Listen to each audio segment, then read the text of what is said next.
لیکن یہاں جو ہے معاملہ صوم، اس سے پہلے مکی دور میں صوم کا کہیں کوئی تذکرہ ہی نہیں، نہ عربوں میں اس کا رواج تھا۔ یہ لفظ بھی عربی زبان میں تھا گھوڑوں کے لیے، گھوڑے روزہ رکھتے تھے۔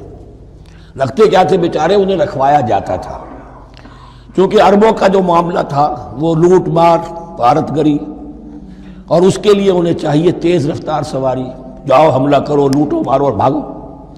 اونٹ جو ان کی فضا اور ان کے ماحول کے لیے مناسب تھا وہ زیادہ تیز دوڑ نہیں سکتا، اپنی اس ضرورت کے لیے گھوڑا چاہیے تھا۔ گھوڑے میں عرب کا سخت موسم برداشت کرنے کی عادت نہیں، نازک جانور ہے، وہ پیاسا تو نہیں رہ سکتا 7 دن تک جیسے کہ اونٹ رہ سکتا ہے، بھوکا نہیں رہ سکتا، وہ لو کے تھپیڑے نہیں برداشت کر سکتا، لہذا عرب اس کو رکھواتے تھے روزہ۔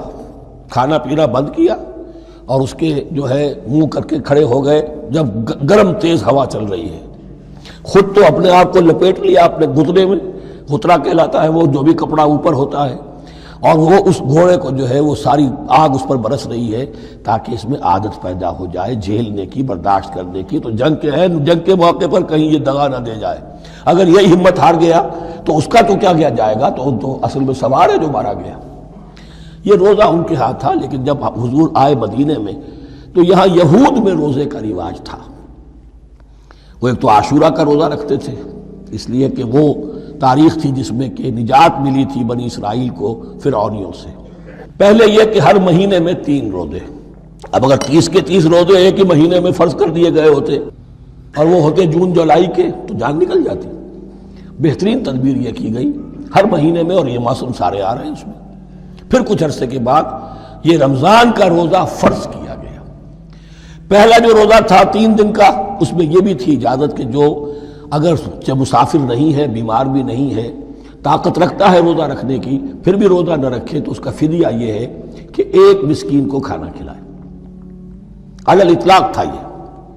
جب رمضان کے روزے کی فرضیت ہو گئی تو اب یہ فدیہ نہیں ہے، البتہ حضور نے اس کو باقی رکھا ایسے شخص کے لیے جو بہت بوڑھا ہے، یا کوئی خاتون بہت بوڑھی ہے برداشت نہیں کر سکتی، یا کوئی بیمار ہے، کسی سخت ایسی بیماری میں ہے کہ روزہ اس کے لیے جان کے لیے ہلاکت کا اندیشہ ہو سکتا ہے، اس کے لیے فدیہ برقرار رکھا۔ عام طور پر صحت مند شخص جو مسافر بھی نہ ہو اس کے لیے یہ رعایت ختم ہو گئی۔ یہ ہے ان آیات کی تعبیر جس پر میں پہنچا ہوں، اور بہت پہلے پہنچ گیا تھا، لیکن چونکہ اکثر مفسرین نے یہ بات نہیں لکھی ہے تو میں جھجکتا رہا، لیکن بعد میں مجھے معلوم ہوا کہ مولانا انور شاہ کاشمیری رحمۃ اللہ علیہ کی رائے یہی ہے، تو مجھے اعتماد ہو گیا۔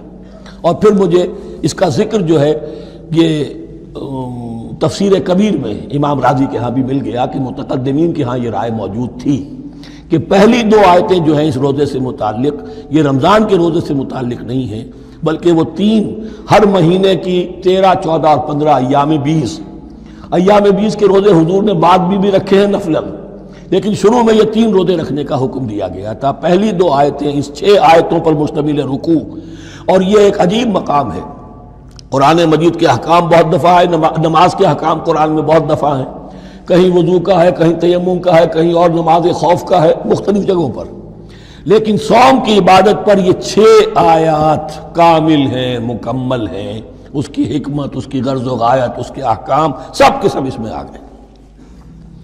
اب پہلی 2 آیتیں کون سی ہیں؟ یا ایھا الذین آمنوا کتب علیکم الصیام کما کتب علی الذین من قبلکم لعلکم تتقون، اے ایمان والو تم پر بھی فرض کیا گیا روزہ رکھنا جیسے کہ فرض کیا گیا تھا تم سے پہلوں پر، تاکہ تمہارے اندر تقوی پیدا ہو جائے۔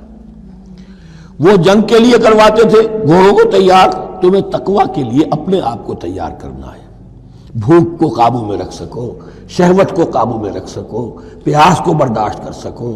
اللہ کی راہ میں جنگ کے لیے تمہیں نکلنا ہوگا، اس میں بھوک بھی آئے گی، پیاس بھی آئے گی، اپنے آپ کو تیار کرو جہاد کے لیے۔ اور یہ بات واضح ہو جائے گی، اگلے رکوع سے قتال کی بحث شروع ہو جائے گی۔ روزے کی یہ گفتگو ہو رہی ہے تمہیداً قتال کے لیے، جیسے گھوڑوں کو تیار کیا جاتا تھا، صوم رکھوایا جاتا تھا قتال کے لیے۔ ایام معدودات، گنتی کے چند دن ہیں، یہ گویا کہ ثبوت ہے اس کا کہ یہ 2-3 دن سے زیادہ، معدود جو ہے وہ عربی زبان میں 9 سے زیادہ نہیں ہو سکتا۔ معدودہ جب آئے گا، ایام معدودات، یہ جمع جو ہے جمع قلت کہلاتی ہے، معدودات، معدودہ بڑی سے بڑی رقم ہو سکتی ہے، لیکن معدودات جمع قلت ہے۔ گنتی کے چند روز ہیں. فمن کان منکم مریضا، ان میں بھی یہ رعایت ہے کہ جو تم میں سے بیمار ہو او علی سفر، یا سفر پر ہو، فعدۃ من ایام اخر، تو وہ تعداد پوری کر لے دوسرے دنوں میں. وعلی الذین یطیقونہ، اور جو اس کی طاقت رکھتے ہوں، فدیۃ طعام مسکین، وہ فدیہ دیں ایک مسکین کا کھانا کھلانا. ان آیات کی تفسیر میں جیسا کہ میں نے عرض کیا مفسرین کے بہت سے اقوال ہیں، اب میں اس کی بحث میں نہیں جا سکتا.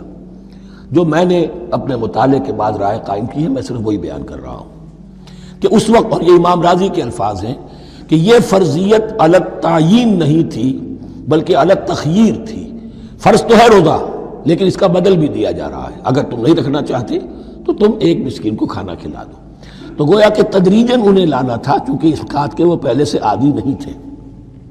فمن تطوع خیرا فهو خیر اللہ، اور جو اپنی جی سے اپنی مرضی سے خیر کرنا چاہے تو اس کے لیے خیر ہے، روزہ بھی رکھے اور مسکین کو کھانا بھی کھلائے، دونوں کام کرے، تو اس میں کوئی رکاوٹ تو نہیں، اس کے لیے بہتر ہوگا. وَأَن تَصُومُوا، اور دیکھو اگر روزہ رکھو، خیر لکم ان کنتم تعلمون، یہ تمہارے لیے بہتر ہے اگر تم جانو. اب یہاں بھی ایک طرح کی رعایت کا انداز ہے. اب آ رہی ہیں دو آیتیں جو خاص رمضان کے روزے سے متعلق ہیں، حکمت اور غرض و غایت. پھر ایک آیت طویل آئے گی احکام، اور پھر ایک آیت آئے گی لٹمس ٹیسٹ. یہ 6 آیتیں. شہر رمضان الذی انزل فیہ القرآن، رمضان کا مہینہ وہ ہے جس میں قرآن نازل کیا گیا. ھدی للناس وبینات من الھدی والفرقان، لوگوں کے لیے ہدایت، اور ہدایت کی بھی روشن بینات باتیں، والفرقان، اور حق و باطل میں فرق کر دینے والی چیز.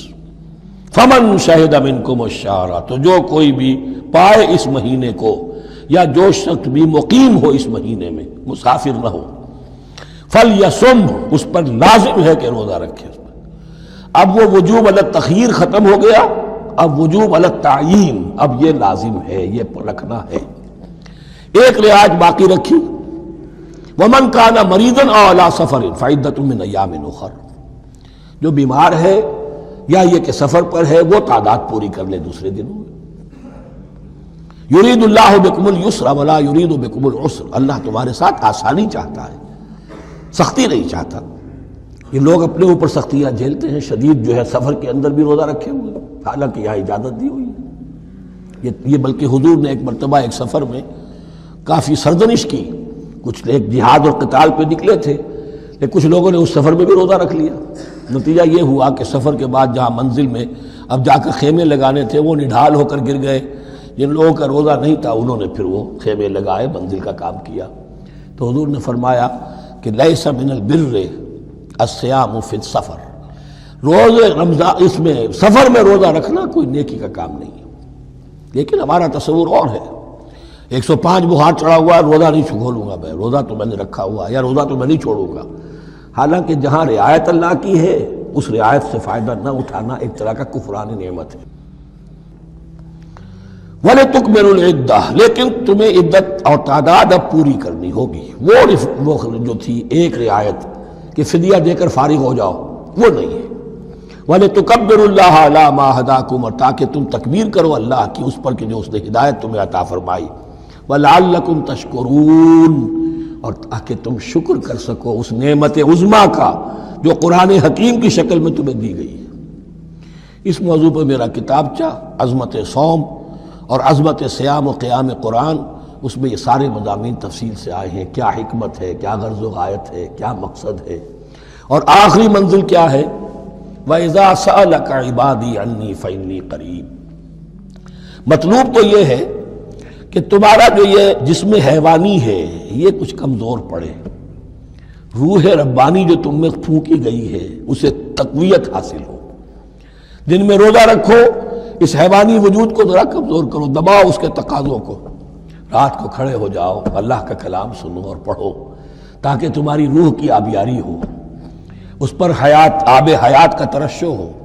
نتیجہ کیا نکلے گا؟ تمہارے اپنے اندر سے ایک پیاس ابھرے گی. وَإِذَا سَأَلَكَ عِبَادِي عَنِّي فَإِنِّي قَرِيبٌ، تقرب الی اللہ کا جذبہ پیدا ہوگا. تو اے نبی، جب میرے بندے، ایسے بندے آپ سے میرے بارے میں سوال کریں، ان کو بتا دیجئے میں قریب ہوں، دور نہیں ہوں. یہ حقوق انسانی کا میرے نزدیک دنیا میں سب سے بڑا میگنا کارٹا ہے۔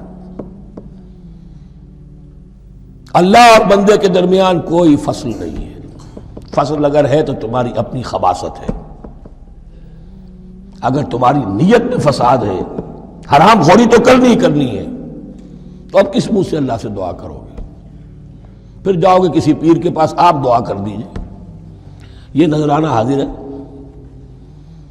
یہ طریقہ کیا ہے؟ انسان کا نفس حائل ہے اور کوئی نہیں، ورنہ ہم تو مائل بے کرم ہیں، کوئی سائل ہی نہیں، راہ دکھنا ہے کسی رہنوی منزل ہی نہیں، کوئی پوپ نہیں، کوئی پنڈت نہیں، کوئی پادری نہیں، کوئی پیر نہیں، کوئی نہیں، جب چاہو اللہ سے ہم کلام ہو جاؤ، اس سے بڑا حق